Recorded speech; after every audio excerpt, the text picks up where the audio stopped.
லிபியாவில் போய் நீங்க என்ன செய்யலாம், வாழ்ந்து கொள்ளலாம், கசாவை யூதர்களுக்கு விட்டு கொடுத்து விடுங்கள் என்று அவரிடம் சொல்லப்பட்டது. கிட்டத்தட்ட 75 ஆண்டுகளாக அந்த முஸ்லீம்கள் போராடி கொண்டிருக்கின்றார்கள். யாராவது போனாங்களா? கிடையாது. பலஸ்தீனிலிருந்து என்ன செய்யல, எந்த முஸ்லீம்களும் போவதற்கு துணிவதில்லை.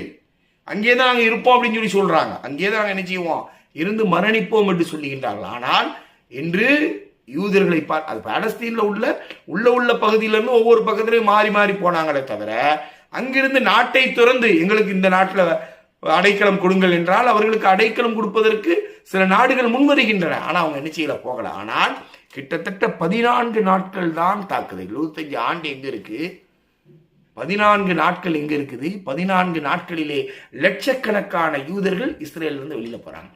பார்க்கறமா இல்லை? இது எல்லாத்தையும் நம்ம நினைஞ்சிட்டு இருக்கோம், பார்த்து கொண்டு இருப்பதை பார்க்கின்றோம். அப்போ கிட்டத்தட்ட அவர்களுக்கு மத்தியில உள்ள ஒரு மன உடைப்பு. அப்போ இவ்வளவு குற்றச்சாட்டோட